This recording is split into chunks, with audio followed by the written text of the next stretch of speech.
अस्सलाम वालेकुम। वालेकुम सलाम। बुजुर्गो की नाम है ਤੁਹਾਡਾ? जुल्फकार अली। ਜ਼ੁਲਫਕਾਰ ਸਾਹਿਬ ਕਿਹੜਾ ਪਿੰਡ ਔਰ ਕਿਹੜੀ ਜਗ੍ਹਾ ਹੈ? ਇਹ ਜੀ ਜ਼ਿਲ੍ਹਾ ਗੁਜਰਾਂਵਾਲੇ ਚ ਤਹਿਸੀਲ ਵਜ਼ੀਰਾਬਾਦ ਵਿੱਚ ਪਿੰਡ ਕੋਟ ਰਸੂਲਪੁਰੀਆਂ। ਅੱਛਾ ਬਜ਼ੁਰਗੋ, ਤੁਹਾਡੇ ਕੋਲ ਅਸੀਂ ਦੇਸੀ ਇਲਾਜ ਪੁੱਛਾਂਗੇ ਅੱਜ। ਲੋਕ ਸਾਨੂੰ ਅਕਸਰ ਕਹਿੰਦੇ ਨੇ ਕਿ ਦੇਸੀ ਇਲਾਜ ਸ਼ਰਤੀਆ ਔਰ ਬਿਹਤਰੀਨ ਸਾਨੂੰ ਦੱਸੋ। ਤੁਹਾਡੀ ਲਰਨਿੰਗ ਦੇ ਮੁਤਾਬਿਕ ਸਭ ਤੋਂ ਪਹਿਲੇ ਸਾੜੂ ਅਸੀਂ ਪੁੱਛਾਂਗੇ ਕਿ ਸਾੜੂ ਦਾ ਕੀ ਇਲਾਜ ਕਰਦੇ ਹੋ? ਸਾੜੂ ਦਾ ਇਲਾਜ ਅਸੀਂ ਕਰਦੇ ਹਾਂ ਜੀ ਥੋਮ ਜੀ ਤੇ ਮੱਖਣ ਰਲਾ ਕੇ ਤੇ ਮੱਝਾਂ ਨੂੰ ਦੇਈਦਾ। ਠੀਕ ਹੋ ਗਿਆ। ਅਗਰ ਇਹ ਉਹਦੇ ਕਿੰਨਾ ਤੋਂ- ਕਿੰਨਾ? ਇੱਕ ਪਾ ਥੋਮ ਜੀ ਤੇ ਪਾ ਮੱਖਣ, ਠੀਕ ਹੈ। ਇਹ 3 ਤੋਂ 5 ਦਿਨ ਦੇਈਦਾ। 3 ਤੋਂ 5 ਦਿਨ 3 ਤੋਂ 5 ਇੱਕ ਪਾ। ਇਹ ਰੋਜ਼ਾਨਾ ਇੱਕ ਇੱਕ ਪਾ? ਰੋਜ਼ਾਨਾ ਇੱਕ ਇੱਕ ਪਾ। ਕਦੋਂ ਦੇਣਾ, ਸਵੇਰ ਜਾਂ ਸ਼ਾਮ ਨੂੰ? ਅਸੀਂ ਤੇ ਸ਼ਾਮ ਨੂੰ ਦਿੰਦੇ ਆ, ਠੀਕ ਹੈ। ਸ਼ਾਇਦ ਹੋਰ ਕੋਈ ਸਵੇਰ ਵੀ ਦੇ ਲੈਂਦਾ ਹੋਵੇ ਤਾਂ। ਸਾੜੂ ਨਾਲ ਜਦੋਂ ਇੱਕ ਥਣ ਖਰਾਬ ਹੁੰਦਾ ਹੈ, ਬਾਜ਼ੂਕਾਤ ਵਿੱਚ ਨਾੜ ਆ ਜਾਂਦੀ ਹੈ ਜੀ ਹਾਂ। ਜਾਂ ਮੀਟ ਕੀ ਬਣ ਜਾਂਦੀ ਹੈ, ਇੱਕ ਢੇਲੀ ਦੀ ਬਣ ਜਾਂਦੀ ਹੈ, ਹਾਂ, ਉਹਦਾ ਫਿਰ ਕੀ ਇਲਾਜ ਕਰੀਏ? ਉਹਦਾ ਵੀ ਇਲਾਜ ਇਹ ਵੀ ਇਹ ਤੇ ਨਾਲ ਕਾਲੀ ਮਿਰਚ, ਕਾਲਾ ਜੀਰਾ ਜੀ, ਜੀ। ਇਹ ਪਾ ਲੈ ਕੇ ਇਹਨਾਂ ਨੂੰ ਘਿਓ ਦੇ ਵਿੱਚ ਤੜਕ ਕੇ, ਦੇਸੀ ਘਿਓ 'ਚ ਜੀ ਤੜਕ ਕੇ ਤੇ 3 ਹਿੱਸੇ ਬਣਾ ਲਈਦੇ ਨੇ। ਠੀਕ ਉਹ ਹੈ, 3 ਦਿਨ ਦੇਈਦਾ, ਸਹੀ ਹੈ। ਇਨਸ਼ਾਅੱਲਾ ਉਹ ਠੀਕ ਇਹ ਵੀ ਸ਼ਾਮ ਨੂੰ ਦੇਣੇ ਨੇ? ਸ਼ਾਮ ਨੂੰ। ਬਾਜ਼ੂਕਾਤ ਥਣ ਠੀਕ ਹੋ ਜਾਂਦਾ ਦੇਸੀ ਇਲਾਜ ਕਰਨ ਨਾਲ, ਜੀ ਲੇਕਿਨ ਉਹਦੇ 'ਚ ਦੁੱਧ ਪੂਰਾ ਨਹੀਂ ਆਂਦਾ, ਉਹ ਦੁੱਧ ਦੀ ਮਿਕਦਾਰ ਘਟ ਜਾਂਦੀ ਹੈ। ਉਹਦਾ ਦੁੱਧ ਪੂਰਾ ਕਰਨ ਵਾਸਤੇ ਉਹਨੂੰ ਕੀ ਦਈਏ? ਉਹ ਫਿਰ ਨਾ ਅਸੀਂ ਆਪਣੇ ਇੱਕ ਡਾਕਟਰ ਦੇ ਸਾਡਾ ਇੱਥੇ ਫਾਰਮਾਂ ਦਾ ਉਹਦੇ ਨਾਲ ਰਾਬਤਾ ਕਰਨੇ ਆ। ਸਹੀ ਹੈ, ਯਾਨੀ ਫਿਰ ਉਹ ਡਾਕਟਰੀ ਨੁਸਖਾ ਕੋਈ ਲੱਗਦਾ ਹੈ? ਉਹ ਡਾਕਟਰ ਜਿਹੜਾ ਨਾ ਉਹਨੂੰ ਜਾਂ ਤੇ ਕੋਈ ਟੀਕਾ ਲਾਉਂਦਾ ਜੀ ਤੇ ਜਾਂ ਸਾਨੂੰ ਕੋਈ ਸ਼ਰਬਤ ਮੁਖਤਲਿਫ ਕੰਪਨੀਆਂ ਦੇ ਨੂੰ ਮੈਨੂੰ ਨਾਂ ਨਹੀਂ ਆਉਂਦੇ, ਠੀਕ ਹੈ। ਉਹ ਸ਼ਰਬਤ ਲਿਖ ਕੇ ਦਿੰਦਾ, ਤੁਸੀਂ ਲਿਆ ਕੇ ਦੇਣਾ, ਫਿਰ ਠੀਕ ਹੋ ਤੇ ਜਾਂਦਾ। ਉਹ ਥਣ ਬਰਾਬਰ ਹੋ ਜਾਂਦਾ, ਪੂਰਾ ਹੋ ਜਾਂਦਾ? ਬਰਾਬਰ ਹੋ ਜਾਂਦਾ। ਸਹੀ ਹੋ ਗਿਆ। ਅੱਛਾ ਬਜ਼ੁਰਗੋ, ਬੜੀ ਅਹਿਮ ਗੱਲ ਹੈ ਕਿ ਜਿਹੜਾ ਇਹਨਾਂ ਨੂੰ ਮੂੰਹ ਖੋਰ ਹੋ ਜਾਂਦਾ ਹੈ, ਜੀ ਉਹਦਾ ਕੀ ਇਲਾਜ ਕਰੀਏ? ਅਸੀਂ ਜੀ ਵੈਕਸੀਨ ਵੀ ਹੁਣ ਇੱਥੇ ਹੁੰਦੀ ਹੈ, ਠੀਕ ਹੈ। ਲੇਕਿਨ ਅਸੀਂ ਵੈਕਸੀਨ ਨਹੀਂ ਕਰਾਉਂਦੇ। ਸਾਡੀ ਹਵੇਲੀ ਇਸ ਕਦਰ ਸਾਫ ਸੁਥਰੀ, ਫਰਸ਼ ਔਰ ਮਾਸ਼ਾਅੱਲਾ। ਸਫਾਈ ਰੱਖਨੇ ਆ, ਜੀ ਔਰ ਉਹਦੀ ਵਜ੍ਹਾ ਤੋਂ ਕੋਈ ਨਹੀਂ ਹੁੰਦਾ ਮਸਲਾ। ਤੇ ਸਰਦੀ 'ਚ ਜੀ ਜਿਹੜਾ ਥਾਂ ਖੁਸ਼ਕ ਨਹੀਂ ਹੁੰਦਾ, ਜੀ ਉਹ ਨਾ ਅਸੀਂ ਬਰੀਕ ਚੂਨਾ ਲਿਆ ਕੇ ਤੇ ਥੱਲੇ ਖਲਾਰ ਖਲੂਰ ਦਿੰਦੇ ਆ। ਠੀਕ ਹੈ। ਉਹ ਜਰਾਸੀਮ ਮਰੇ ਰਹਿੰਦੇ ਨੇ, ਸੁੰਡੀ ਸ਼ੁੰਡੀ ਨਹੀਂ ਹੁੰਦੀ ਤੇ ਖੁਰਾਏ ਉਹ ਆਏ ਹੀ ਨਹੀਂ ਕਦੀ ਸਾਡੇ ਮਾਲ ਉਹਦੀ ਵਜ੍ਹਾ ਨਾਲ ਫਿਰ ਖੁਰ ਵੀ ਨਹੀਂ ਆਂਦਾ। ਨਹੀਂ ਆਉਂਦੀ। ਯਾਨੀ ਤੁਸੀਂ ਇਹਨੂੰ ਨਿਚੋੜ ਕਰਨਾ ਚਾਹ ਰਹੇ ਹੋ ਕਿ ਅਗਰ ਸਫਾਈ ਦਾ ਪ੍ਰੋਪਰ ਖਿਆਲ ਰੱਖਿਆ ਜਾਏ ਹਾਂ ਤੇ ਬਿਲਕੁਲ ਇਹਨਾਂ ਬਿਮਾਰੀਆਂ ਤੋਂ ਬਚਿਆ ਜਾ ਸਕਦਾ ਹੈ। ਪਿੱਛਾ ਜਾਨਵਰ ਅਕਸਰ ਮਰ ਜਾਂਦੇ ਨੇ, ਲੋਕ ਬੜੇ ਪਰੇਸ਼ਾਨ ਨੇ, ਕਈਆਂ ਦੇ ਜਾਨਵਰ ਵੀ ਜ਼ਾਇਆ ਹੋ ਗਏ ਨੇ। ਜੀ ਹੋ ਜਾਂਦੇ ਨੇ। ਕੀ ਤੁਸੀਂ ਉਹਦੇ ਬਾਰੇ ਚ ਕਹੋਗੇ? ਮੇਰੇ ਕੋਲ 4-5 ਮੱਝਾਂ ਨੇ, ਜੀ ਹਰ ਸੂਏ ਮਾਰਦੀਆਂ ਨੇ। ਠੀਕ ਹੈ, ਮੱਝਾਂ ਬੜੀਆਂ ਚਾਹੀਦੀਆਂ ਨੇ, ਮੈਂ ਨਹੀਂ ਵੇਚਦਾ ਸਹੀ ਹੈ। ਉਹਨਾਂ ਨੂੰ। ਜਿਸ ਵੇਲੇ ਮੱਝ ਪਿੱਛੋਂ ਢਿੱਲੀ ਹੋਣ ਲੱਗਦੀ ਹੋ ਜਾਂਦੀ ਹੈ ਨਾ, ਜੀ ਮਹਿਸੂਸ ਹੁੰਦਾ ਕਿ ਹੁਣ ਬੈਠੀ ਨੂੰ ਭਾਰ ਪੈਂਦਾ, ਠੀਕ ਹੈ। ਅਸੀਂ ਉਹਨੂੰ ਗੁੜ ਦਿੰਨੇ ਆ ਹੂੰ ਜਾਂ ਕਦੀ ਕਦਾਈ ਚੁਰਕੇ ਦੀ ਬੋਤਲ ਦਿੰਨੇ ਆ। ਠੀਕ ਹੈ, ਅਗਰ ਸਿਆਲ ਦਾ ਮੌਸਮ ਹੋਵੇ ਤੇ ਆਂਡਾ ਮੁਰਗੀ ਦਾ ਠੀਕ ਹੈ। ਸ਼ਾਮ ਵੇਲੇ ਦੂਜੇ ਤੀਜੇ ਨੂੰ ਉਹਦੇ ਮੂੰਹ 'ਚ ਸੱਟ ਕੇ ਪਾਣੀ ਚੜੀਦਾ। ਇਹ 3 ਹੀ ਟੋਟ ਕੇ ਅਸੀਂ ਕਰਨੇ ਆ। ਔਰ ਇਹ ਅਜ਼ਮੂਦਾ ਨੇ? ਅਜ਼ਮੂਦਾ ਨੇ, 3 ਮੱਝੀ ਤੇ ਮੇਰੀਆਂ ਤੇ, ਅੱਛਾ, ਔਰ ਕਦੀ ਕੋਈ ਨੁਕਸਾਨ ਨਹੀਂ ਹੋਇਆ। ਮਾਸ਼ਾਅੱਲਾ, ਜ਼ਬਰਦਸਤ। ਤੁਸੀਂ ਨਿਚੋੜ ਕੱਢ ਛੜਿਆ ਔਰ ਤੁਸੀਂ ਇਹ ਦੱਸਿਆ ਕਿ ਇਹ ਸ਼ਰਤੀਆ ਨੇ ਔਰ ਤੁਸੀਂ ਆਪ ਹੀ ਕਰ ਚੁੱਕੇ ਹੋ ਪ੍ਰੈਕਟੀਕਲ। 3 ਮੱਝੀ ਤੇ ਮੈਂ ਕਰਨਾ, ਯਾਨੀ ਹਰ ਸੂਬੇ ਕਿ ਕਰਨਾ। ਸੁਣੀ ਸੁਣਾਈ ਗੱਲ ਨਹੀਂ। ਨਹੀਂ ਹਰ ਮੱਝੀ ਤੇ ਹਰ ਸੂਬੇ ਕਰਨਾ। ਕਿੰਨੇ ਸਾਲ ਤੋਂ ਇਹ ਕਰ ਰਹੇ ਹੋ, ਇਹ ਇਹ ਟੋਟਕਾ ਜਿਹੜਾ ਕਰ ਰਹੇ ਹੋ? ਟੋਟਕਾ? ਜੀ ਇਹ ਤਕਰੀਬਨ ਸਾਡੀ ਜਿਹੜੀ ਪਹਿਲੀ ਘਰ ਦੀ ਮੱਝ ਸੀ ਨਾ ਇੱਕ, ਜੀ ਉਹਦੇ ਤੋਂ ਅੱਜ ਤੋਂ 10 ਸਾਲ ਤੋਂ ਪਹਿਲਾਂ ਠੀਕ ਹੈ, ਉਹ ਸਾਡੇ ਕੋਲ 7ਵੇਂ ਸੂਬੇ ਵਿੱਚ, ਸਹੀ ਹੈ, ਔਰ ਹਰ ਸੂਬੇ ਉਹ ਕਰਦੀ ਹੈ। ਠੀਕ ਹੋ ਗਿਆ। ਲੇਕਿਨ ਅਸੀਂ ਉਹਨੂੰ ਇਹੀ ਚੀਜ਼ਾਂ ਇਸਤੇਮਾਲ ਕਰਨੇ। ਡੇਰੀ ਦਾ ਦਾਰੋਮਦਾਰ ਹੀ ਦੁੱਧ ਤੇ ਵੇ। ਦੁੱਧ ਤੇ। ਦੁੱਧ ਨੂੰ ਕਿਸ ਨਾਲ ਵਧਾਈਏ? ਦੁੱਧ ਨੂੰ ਜੀ ਸਭ ਤੋਂ ਮੇਨ ਚੀਜ਼ ਇਹ ਵੇ ਤੁਹਾਡੀ ਜ਼ਿੰਮੇਵਾਰੀ, ਜੀ ਮਾਲ ਨੂੰ ਪਾਣੀ ਦੀ ਕਮੀ ਨਾ ਹੋਵੇ। ਠੀਕ ਹੈ, ਪੱਠੇ ਤੇ ਚਲੋ ਵੱਧ ਘੱਟ ਹੋ ਜਾਂਦੇ ਨੇ, ਸਹੀ ਹੈ, ਜਿਸ ਵੇਲੇ ਪੱਠੇ ਵੱਧ ਘੱਟ ਹੁੰਦੇ ਨੇ ਉਸ ਵੇਲੇ ਵੰਡੇ ਦੀ ਮਿਕਦਾਰ ਵਧਾ ਲਈ। ਠੀਕ ਹੋ ਗਿਆ। ਦੁੱਧ ਗਰਮੀਆਂ ਸਰਦੀਆਂ ਲੈਣ ਵਾਸਤੇ ਹੂੰ ਵੰਡੇ ਦੀ ਮਿਕਦਾਰ ਦਾ ਤੁਹਾਨੂੰ ਧਿਆਨ ਰੱਖਣਾ ਪਿਆ। ਯਾਨੀ ਕਿ ਦੁੱਧ ਜਿਹੜਾ ਲੋਕਾਂ ਦਾ ਘਟ ਜਾਂਦਾ ਹੈ ਉਹ ਵੰਡੇ ਦਾ ਔਰ ਪਾਣੀ ਦਾ ਵਾਧਾ ਘਟ ਹੈ, ਹਾਂ ਫਿਰ ਦੁੱਧ ਘਟਦਾ ਹੈ। ਫਿਰ ਘੱਟ ਅਗਰ ਉਹਦੀ ਪ੍ਰੋਪਰ ਉਸ ਨਿਗਰਾਨੀ ਕੀਤੀ ਜਾਏ, ਖਿਆਲ ਰੱਖਿਆ ਜਾਏ, ਫਿਰ ਦੁੱਧ ਨਹੀਂ ਘਟਦਾ। ਨਹੀਂ ਘਟਦਾ। ਠੀਕ ਹੋ ਗਿਆ, ਜ਼ਬਰਦਸਤ। ਅੱਛਾ ਬਜ਼ੁਰਗੋ, ਮੱਝ ਜਿਹੜੀ ਏ ਸੂਣ ਤੋਂ ਬਾਅਦ ਜੀ। ਕਿੰਨੀ ਦੇਰ ਬਾਅਦ ਬਣ ਜਾਣੀ ਚਾਹੀਦੀ ਹੈ? ਜੀ ਸਾਡੀ ਕੋਈ ਮੱਝ ਵੀ 30 ਦਿਨ ਪੂਰੇ ਨਹੀਂ ਕਰਦੀ। ਮਾਸ਼ਾਅੱਲਾ ਮਾਸ਼ਾਅੱਲਾ। ਸਾਡੇ ਝੋਟੇ 2 ਨੇ ਵਿੱਚ, ਜੀ ਔਰ ਵੰਡਾ ਅਸੀਂ ਜਿਹੜਾ ਪਾਣੇ ਆ ਇਸਤੇਮਾਲ ਕਰਨੇ ਆ, ਹੂੰ ਉਹ ਅਸੀਂ ਜਿਹੜੇ ਵੰਡਾ ਸ਼ੁਰੂ ਕਰਨੇ ਆ ਨਾ ਜੀ ਜੀ ਤੇ 26 27 28 ਦਿਨ ਤੱਕ ਤੇ ਲਾਜ਼ਮੀ ਮੱਝ ਨਵੇਂ ਦੁੱਧ ਹੋ ਜਾਂਦੀ। ਕੀ ਬਾਤ, ਜ਼ਬਰਦਸਤ। ਔਰ ਲੇਟ ਤੋਂ ਲੇਟ ਕਿੰਨਾ ਹੋਏ? ਮਹੀਨਾ ਲੱਗ ਜਾ, ਸਵਾ ਕਰ ਲਓ। ਠੀਕ ਹੋ ਗਿਆ, ਯਾਨੀ ਮੱਝ ਤੁਹਾਡੀ ਬਣ ਜਾਂਦੀ। ਹਾਂ ਸਹੀ ਹੋ ਗਿਆ। ਕੁਝ ਮੱਝਾਂ ਲੋਕਾਂ ਦੀਆਂ ਬਣ ਕੇ ਫਿਰ ਜਾਂਦੀਆਂ ਨੇ, ਜੀ। ਉਹਦੇ ਬਾਰੇ ਚ ਕੋਈ ਤੁਸੀਂ ਇਲਾਜ ਦੱਸ ਸਕਦੇ ਹੋ? ਨਹੀਂ ਸਾਡੇ ਤੇ ਹਾਂ ਜੀ ਤਾਂ ਅਜ਼ਮਾਇਆ ਹੀ ਨਹੀਂ ਕੋਈ, ਯਾਨੀ ਕਦੀ ਇਸ ਤਰ੍ਹਾਂ ਦਾ ਮਾਮਲਾ ਨਹੀਂ ਸਾਡੀ ਹੋਇਆ? ਹੋਇਆ ਹੀ ਨਹੀਂ ਮਾਮਲਾ। ਠੀਕ ਹੋ ਗਿਆ। ਸਾਡੀਆਂ ਤੇ ਘਰ ਦੀਆਂ ਝੋਟੀਆਂ ਨੇ, ਉਹ ਵੀ 2 ਸਵਾ 2 ਸਾਲਾਂ ਦੀਆਂ ਸੌਰ ਜਾਂਦੀਆਂ ਨੇ ਹੂੰ ਔਰ ਪਹਿਲੀ ਵਾਰੀ ਸੌਰੀਆਂ ਖਲੋ ਜਾਂਦੀਆਂ ਠੀਕ ਹੋ ਗਿਆ ਯਾਨੀ ਇਹ ਖਿਦਮਤ ਦੇ ਸਿਰ ਤੇ ਵੇ ਜੀ ਆ ਖਿਦਮਤ ਤੇ ਸਿਰ। ਠੀਕ ਹੋ ਗਿਆ ਗਲਗੋਟੂ ਦੀ ਵੈਕਸੀਨੇਸ਼ਨ ਕਰਵਾਉਂਦੇ ਹੋ ਜੀ ਉਹ ਕੋਟੂ ਦੀ ਵੈਕਸੀਨ ਕਰਵਾਈ। ਔਰ ਖੁਦਾ ਨਾ ਖਾਸਤਾ ਅਗਰ ਵੈਕਸੀਨੇਸ਼ਨ ਤੋਂ ਬਾਵਜੂਦ ਅਗਰ ਕਿਸੇ ਜਾਨਵਰ ਨੂੰ ਹੋਈ ਹੈ ਤਾਂ ਫਿਰ ਕੀ ਕਰੀਏ ਉਹ ਤੇ ਫਿਰ ਕੋਈ ਡਾਕਟਰ ਨਾਲ ਹੀ ਕਿਸੇ ਨੇ ਰਾਬਤਾ ਕਰਨਾ ਯਾਨੀ ਕਿ ਉਹਦੀ ਵੈਕਸੀਨੇਸ਼ਨ ਨੂੰ ਹੀ ਪ੍ਰੈਫਰ ਦਈਏ ਜੀ ਹਾਂ।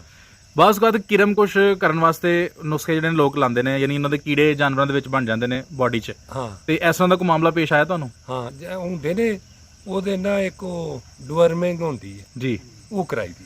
ਉਹਦੀ ਜਿਹੜੀ ਹੈ ਦੇਸੀ ਦਵਾ ਤਾਂ ਨਹੀਂ ਕੋਈ ਦੂਸਰੀ ਨਹੀਂ ਠੀਕ ਹੋ ਗਿਆ ਨਹੀਂ ਉਹ ਡਾਕਟਰ ਹੀ ਲਿਖ ਕੇ ਦਿੰਦੇ। ਡੀਵਰਮਿੰਗ ਕਦੋਂ ਕਦੋਂ ਕਰਾਣੀ ਚਾਹੀਦੀ ਹੈ ਔਰ ਅਗਰ ਨਹੀਂ ਕਰਾਈਏ ਤਾਂ ਉਹਦਾ ਫਿਰ ਕੀ ਨੁਕਸਾਨ ਹੋ ਸਕਦਾ ਜ਼ਿਆਦਾ ਤੋਂ ਉਹਦਾ ਜ਼ਿਆਦਾ ਨੁਕਸਾਨ ਇਹ ਵੇ ਕਿ ਤੁਹਾਡੇ ਡੰਗਰ ਲਿੱਸੇ ਰਹਿਣ ਤੇ ਬਿਲਕੁਲ ਸਹੀ ਦੁੱਧ ਦੀ ਐਵਰੇਜ ਘੱਟ ਹੋ ਜਾਂਦੀ ਠੀਕ ਹੈ ਅਗਰ ਇਰਮ ਹੈ ਡੰਗਰਾਂ ਦੇ ਜੀ ਅੰਦਰ। ਇਰਮ ਉਦੋਂ ਬਣ ਜੇ ਨਾਕਸ ਖੁਰਾਕ ਨਾਕਸ ਵੰਡਾ ਹੂੰ ਇਹ ਚੀਜ਼ਾਂ ਤੇ ਬਣਦੀਆਂ। ਕਿੰਨੀ ਦੇਰ ਬਾਅਦ ਅਸੀਂ ਡੀਵਰਮਿੰਗ ਕਰਾ ਛੜੀਏ ਹਾਂ, ਡਾਕਟਰ ਤੇ ਆਂਦੇ ਨੇ ਸਾਲ ਵਿੱਚ ਇੱਕ ਵਾਰੀ ਲਾਜ਼ਮੀ ਹੈ ਠੀਕ ਲੇਕਿਨ ਅਸੀਂ ਨਹੀਂ ਕਦੀ ਕਰਾਈ।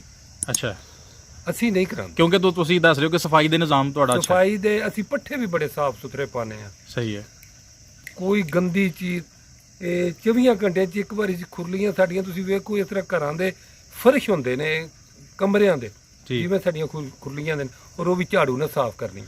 ਯਾਨੀ ਕਿ ਅਗਰ ਸਫਾਈ ਬਿਹਤਰੀਨ ਹੋਏ ਤਾਂ ਫਿਰ ਇਹ ਜਿਹੜੀ ਗਰਮ ਵਗੈਰਾ ਨੇ ਇਹ ਵੀ ਨਹੀਂ ਆਉਂਦੇ ਨਹੀਂ ਆਉਂਦੇ। ਇਹ ਇੱਕ ਤੁਸੀਂ ਇhtiyat ਦੱਸ ਦਿੱਤੀ ਸਾਨੂੰ ਅੱਛਾ ਬਜ਼ੁਰਗੋ ਤੁਸੀਂ ਇਹ ਵੀ ਗੱਲ ਦੱਸੀ ਹੈ ਕਿ ਜਾਨਵਰਾਂ ਦੀ ਅਗਰ ਮੁਤਵਾਜ਼ਨ ਗਿਜ਼ਾ ਦਾ ਖਿਆਲ ਰੱਖਿਆ ਜਾਏਗਾ ਜਾਨਵਰ ਬਹੁਤ ਘੱਟ ਬਿਮਾਰ ਹੋਣਗੇ ਹਾਂ ਤੇ ਇੱਕ ਇਹ ਵੀ ਸਕੀਮ ਦੱਸੋ ਫਾਰਮੂਲਾ ਦੱਸੋ ਕਿ ਜਾਨਵਰਾਂ ਤੇ ਦਿਹਾੜੀ ਤੇ ਕਿੰਨੇ ਕੁ ਪੈਸੇ ਲਾ ਕੇ ਉਹਨਾਂ ਤੇ ਖਰਚਾ ਕਰਨਾ ਚਾਹੀਦਾ ਤੇ ਕਿੰਨਾ ਕੁ ਪੈਸੇ ਪ੍ਰੋਫਿਟ ਉਹਨਾਂ ਕੋਲ ਲੈਣਾ ਚਾਹੀਦਾ। ਇੱਕ ਮੱਝ ਫਰਜ਼ ਕਰੋ 20 ਕਿਲੋ ਦੁੱਧ ਦਿੰਦੀ ਹੈ ਜੀ ਹਾਂ। ਕਿੰਨੇ ਕੁ ਪੈਸੇ ਉੱਤੇ ਲਾ ਛੱਡਣੇ ਚਾਹੀਦੇ ਨੇ। ਜਿੰਨੀਆਂ ਮੱਝਾਂ ਤੁਹਾਡੀਆਂ ਲਿਆਰੀਆਂ ਨੇ ਨਾ ਉਹ ਲਿਆਰੀਆਂ ਤੁਹਾਡੇ ਪੂਰੇ ਮਾਲ ਦਾ ਖਰਚਾ ਕੱਢ ਕੇ ਨਾ ਤੇ ਫੇਰ ਵੀ ਤੁਹਾਨੂੰ ਆਪਣੇ ਦੁੱਧ ਚੋਂ ਅੱਧੇ ਤੋਂ ਜ਼ਿਆਦਾ ਪ੍ਰੋਫਿਟ ਦਿੰਦੀ ਆ। ਕੀ ਬਾਤ ਵੈਰੀ ਗੁੱਡ ਠੀਕ ਹੋ ਗਿਆ ਹੁਣ ਡੰਗਰ ਸਾਡੇ ਕੋਲ 35 ਨੇ ਜੀ ਲਿਆਰੀਆਂ 9 ਨੇ ਠੀਕ ਹੈ ਉਹ 9 ਲਿਆਰੀਆਂ ਪੂਰੇ ਮਾਲ ਦਾ ਖਰਚਾ ਕੱਢ ਕੇ ਤੇ ਦੁੱਧ ਦੇ ਅੱਧ ਤੋਂ ਜ਼ਿਆਦਾ ਪੈਸੇ ਫਿਰ ਵੀ ਸਾਨੂੰ ਬਚਦੇ। ਯਾਨੀ ਇਹ ਕੰਮ ਕਿਸੇ ਪਾਸੇ ਵੀ ਨੁਕਸਾਨ ਦੇ ਨਹੀਂ ਅਗਰ ਕਰਨਾ ਆਣਾ ਹੁੰਦਾ ਨਹੀਂ ਨੁਕਸਾਨਦੇਹ ਨਹੀਂ ਹੈ। ਫਿਰ ਜਿਹੜੇ ਨਾਲ ਪਿੱਛੇ ਬੱਚੇ ਰਲਦੇ ਨੇ ਉਹ ਅਜ਼ਾਫੀ ਪ੍ਰੋਫਿਟ ਉਹ ਅਜ਼ਾਫੀ ਹੈ। ਬੱਚਿਆਂ ਦਾ ਕੀ ਕਰਦੇ ਹੋ ਉਹਨਾਂ ਨੂੰ ਪਾਲਦੇ ਹੋ ਜਾਂ ਫਿਰ ਉਹਨੂੰ ਵੇਚ ਛੱਡਦੇ ਹੋ ਨਹੀਂ, ਖਾਸ ਤੌਰ ਤੇ ਵੇਚਦੇ ਕੱਟੇ ਨਹੀਂ ਆ ਕੱਟੇ ਵੀ ਨਹੀਂ ਵੇਚਦੇ ਕੱਟੇ ਵੀ 2 ਸਾਲ ਤੋਂ ਘੱਟ ਨਹੀਂ ਵੇਚਦੇ ਉਹ 2 ਸਾਲ ਦਾ ਤਕਰੀਬਨ ਇਹ ਮੱਝ ਦੇ ਅੱਧ ਦੇ ਮੁੱਲ ਤੱਕ ਟੁਰ ਜਾਂਦਾ। ਬਜ਼ੁਰਗੋ ਕੁਝ ਜਾਨਵਰਾਂ ਨੂੰ ਜ਼ਹਿਰਬਾਦ ਹੋ ਜਾਂਦਾ ਹੈ ਅਫਾਰਾ ਹੋ ਜਾਂਦਾ ਹੈ ਉਹਦਾ ਫਿਰ ਕੀ ਕਰੀਏ ਜ਼ਹਿਰਬਾਦ ਲੱਗ ਗਿਆ ਅਫਾਰਾ ਲੱਗ ਗਿਆ ਜ਼ਹਿਰਬਾਦ ਜਿਹੜਾ ਨਾ ਜੀ ਉਹਦਾ ਤੇ ਇਲਾਜ ਹੈ ਲਾਲ ਮਿਰਚ।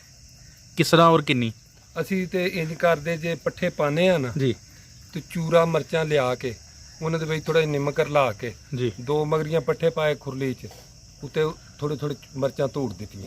ਇਹ ਸੁਰਖ ਮਿਰਚ ਕਹਿ ਰਹੇ ਹੋ ਸੁਰਖ ਮਿਰਚ ਚੂਰਾ ਜਿਹੜੀ ਹੁੰਦੀ ਦਾਦੜ ਜੀ ਦਾਦਰ ਜਿਹਨੂੰ ਕਹਿੰਦੇ ਆ। ਦਾਦੜ ਉਹ ਪਾ ਦਿਓ ਉਹ ਡੰਗਰ ਖਾ ਜਾਣ ਤੇ ਤੁਹਾਨੂੰ ਫਰਦਨ ਦੇਣੀ ਵੀ ਨਾ ਪਵੇ ਦੀ। ਠੀਕ ਹੈ ਉਹ ਡੰਗਰਾਂ ਨੂੰ ਇਹ ਜ਼ਹਿਰਬਾਤ ਵਾਲਾ ਮਸਲਾ ਇਹ ਕਦੋਂ ਦੇਣੀ ਹੈ ਇਹ ਤੁਸੀਂ ਮਹੀਨੇ 'ਚ ਇੱਕ ਦਿਨ ਵੀ ਦੇ ਦਿਓ। ਬਾਸ ਕਦ ਮਿਰਚ ਦਿੰਦੇ ਆ ਉਹਦੀ ਇੱਕ ਫੱਕ ਜੀ ਉੱਡਦੀ ਹੈ ਜਿਸ ਨਾਲ ਧੂੜ ਕਹਿੰਦੇ ਹੋ ਉਹ ਜਾਨਵਰ ਨੂੰ ਲੱਗ ਜਾਂਦੀ ਉਹਨਾਂ ਨੂੰ ਅਥਰੂ ਹੋ ਜਾਂਦਾ ਨਹੀਂ ਇਹ ਤੁਸੀਂ ਉਹ ਪੱਠਿਆਂ ਤੇ ਧੂੜੋ ਦੇ ਨਾ ਗੰਡੇ ਜੀ ਨਿਮਕ ਮਿਰਚ ਤੁਸੀਂ ਦਿਓ ਹੀ ਪੱਠਿਆਂ ਦੇ ਥਰੂ ਫਿਰ ਉਹਨੂੰ ਅਥਰੂ ਨਹੀਂ ਆਏਗਾ ਅਥਰੂ ਨਹੀਂ ਆਏ। ਬਜ਼ੁਰਗੋ ਰੋਜ਼ ਜਾਨਵਰਾਂ ਨੂੰ ਗੌਰ ਨਾਲ ਵੇਖੀਏ ਤੇ ਜਾਨਵਰ ਦੀ ਸਿਹਤ ਦਾ ਪਤਾ ਲੱਗਦਾ ਬਾਅਦ ਜਾਨਵਰ ਗਵਾਲੀ ਕਰਦੇ ਨੇ ਬਾਅਦ ਨਹੀਂ ਕਰਦੇ। ਹਾਂ ਜੀ ਰੋਜ਼ ਜਦੋਂ ਕੋਈ ਜਾਨਵਰ ਗਵਾਲੀ ਨਾ ਕਰਦਾ ਹੈ ਤੇ ਕੀ ਸਮਝੀਦਾ ਕਿ ਇਹਨੂੰ ਕੀ ਮਸਲਾ ਹੋ ਸਕਦਾ ਹੈ। ਉਹਨੂੰ ਨਾ ਕਿਸੇ ਵੇਲੇ ਤੇ ਉਹਨੂੰ ਲੱਗੇ ਕੋਈ ਪੱਠਿਆਂ ਤੋਂ ਵਾਧਾ ਘਾਟਾ ਹੋ ਜਾਂਦਾ। ਠੀਕ ਕਿਸੇ ਵੇਲੇ ਡੰਗਰ ਨੂੰ ਬੁਖਾਰ ਹੋ ਜਾਂਦਾ।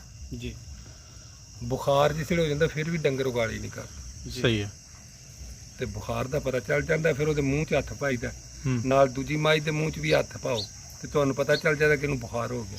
ਅੱਛਾ ਬਜ਼ੁਰਗੋ ਇਹ ਵੀ ਨਿਸ਼ਾਨੀ ਦੱਸੋ ਕਿ ਇੱਕ ਮੱਝ ਬਣੀ ਹੈ ਜਾ 2-4 ਮਹੀਨੇ ਤੋਂ ਬਾਅਦ ਜਾਂ ਥੋੜੀ ਦੇਰ ਤੋਂ ਬਾਅਦ ਕਿੰਜ ਕੋਈ ਨਿਸ਼ਾਨੀ ਦਾ ਪਤਾ ਲੱਗੇਗਾ ਕਿ ਇਹ ਮੱਝ ਪ੍ਰੈਗਨੈਂਟ ਹੈ ਜਾਂ ਨਹੀਂ ਪ੍ਰੈਗਨੈਂਟ ਖਾਲੀ ਹੈ ਜਾਂ ਬਣ ਗਈ ਕੋਈ ਨਿਸ਼ਾਨੀ ਹੈ। ਸਾਡਾ ਤੇ ਇਹ ਜੇ ਤਜਰਬਾ ਕਿ ਜਿਹੜੀ ਮੱਝ ਬਣਦੀ ਹੈ ਨਾ ਉਹਦੇ ਵਾਲੇ ਅਸੀਂ ਧਿਆਨ ਰੱਖਦੇ 10 ਤੋਂ 12 ਦਿਨ ਬਾਅਦ ਥਣਾ 'ਚੋਂ ਧਾਰਾਂ ਪਾਉਂਦੀ ਹੈ।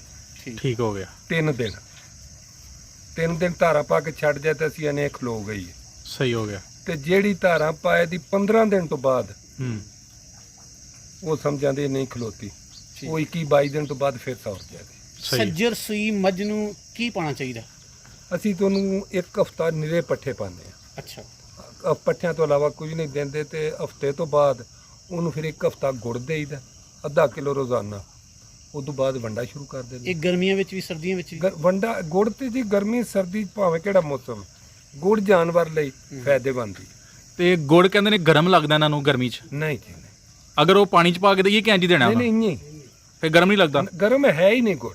ਅੱਛਾ, ਤੇ ਗੁੜ ਮੇਦਾ ਸਾਫ਼ ਕਰੇਦਾ, ਦਰੁਸਤ ਰੱਖੇਦਾ ਤੇ ਤਾਕਤ ਜਾਨਵਰ ਨੂੰ ਦੇਦਾ। ਸਹੀ ਹੋ ਗਿਆ। ਅੱਛਾ, ਇਹ ਦੱਸਿਓ ਕਿ ਜਦੋਂ ਇੱਕ ਮੱਝ ਸੂਣ ਲੱਗਦੀ ਹੈ ਉਸ ਨੂੰ 15 ਦਿਨ ਜਾਂ ਹਫਤਾ ਪਹਿਲੇ ਉਹਨੂੰ ਕੀ ਦਿੰਦੇ ਹੋ ਤਾਂ ਕਿ ਉਹਦਾ ਸੂਆ ਜਿਹੜਾ ਵੀ ਬਿਹਤਰੀਨ ਹੋਏ, ਕੋਈ ਮਸਲਾ ਨਾ ਪੇਸ਼ ਆਏ? ਕੋਈ ਸ਼ੈ ਨਹੀਂ ਦਈਦੀ, ਜਿਹੜੀ ਕੋਈ ਮੱਝ ਕਮਜ਼ੋਰ ਹੋਵੇ ਨਾ ਜੀ, ਉਹਨੂੰ ਦੇਸੀ ਘਿਓ ਦਿੰਦੇ ਆ ਠੀਕ ਹੈ। ਬਸ। ਅੱਛਾ ਬਜ਼ੁਰਗੋ, ਤੁਸੀਂ ਬੜੀ ਮੁਫੀਦ ਸਾਡੇ ਨਾਲ ਗੱਲਬਾਤ ਕੀਤੀ ਹੈ। ਐਸੀ ਗੱਲ ਸਾਨੂੰ ਦੱਸੋ ਕਿ ਤੁਹਾਡੇ ਫਾਰਮ 'ਚ ਔਰ ਲੋਕਾਂ ਦੇ ਫਾਰਮ ਦੇ ਵਿੱਚ ਵੱਡਾ ਫਰਕ ਕੀ ਹੈ? ਯਾਨੀ ਲੋਕ ਕਿਹੜੀ ਗਲਤੀ ਕਰਦੇ ਨੇ ਔਰ ਨੁਕਸਾਨ ਉਠਾਉਂਦੇ ਨੇ? ਸਭ ਤੋਂ ਮੇਨ ਗਲਤੀ ਜਿਹੜੀ ਹੈ ਨਾ ਜੀ, ਉਹ ਜ਼ਿਮੀਂਦਾਰ ਦੀ ਤੋਜੋ ਹੈ। ਠੀਕ ਹੋ ਗਿਆ। ਜਿਹੜਾ ਬੰਦਾ ਤੋਜੋ ਨਹੀਂ ਨਾ ਦਿੰਦਾ ਹੂੰ, ਉਹਨੂੰ ਨੁਕਸਾਨ ਵੀ ਹੁੰਦਾ। ਸਹੀ ਹੈ ਜਿਹੜਾ ਬੰਦਾ ਤੋਜੋ ਦਿੰਦਾ ਜੀ, ਉਹਨੂੰ ਨੁਕਸਾਨ ਮਾਲ ਚ ਨਹੀਂ। ਠੀਕ ਹੋ ਗਿਆ। ਬਹੁਤ ਸ਼ੁਕਰੀਆ। ਔਰ ਅਗਰ ਕੋਈ ਦੋਸਤ ਤੁਹਾਡੇ ਨਾਲ ਗੱਲਬਾਤ ਕਰਨਾ ਚਾਹਣ, ਮਸ਼ਵਰਾ ਲੈਣਾ ਚਾਹਣ, ਕੋਈ ਨੰਬਰ ਆਪਣਾ ਸ਼ੇਅਰ ਕਰ ਸਕਦੇ ਹੋ? ਜਾਂ ਮੇਰੇ ਕੋਲ ਮੋਬਾਈਲ ਨੰਬਰ ਹੈ ਜੀ 0302 ਜੀ 66 76 952। ਮਾਸ਼ਾਅੱਲਾ ਬਜ਼ੁਰਗੋ, ਤੁਸੀਂ ਉਂਝ ਵੀ ਫੌਜੀ ਜਵਾਨ ਹੋ ਤੇ ਲੱਗਦੇ ਵੀ ਮਾਸ਼ਾਅੱਲਾ ਜਵਾਨ, ਔਰ ਗੱਲਾਂ ਵੀ ਤੁਹਾਡੀਆਂ ਜਵਾਨ ਨੇ। ਇਨਸ਼ਾਅੱਲਾ ਲੋਕਾਂ ਵਾਸਤੇ ਸਦਕਾ ਜਾਰੀਆਂ ਰਹਿਣਗੀਆਂ। ਅਸਲਾਮ ਅਲੈਕੁਮ, ਬਹੁਤ ਸ਼ੁਕਰੀਆ, ਜਜ਼ਾਕੱਲਾ। ਵਾਲੇਕੁਮ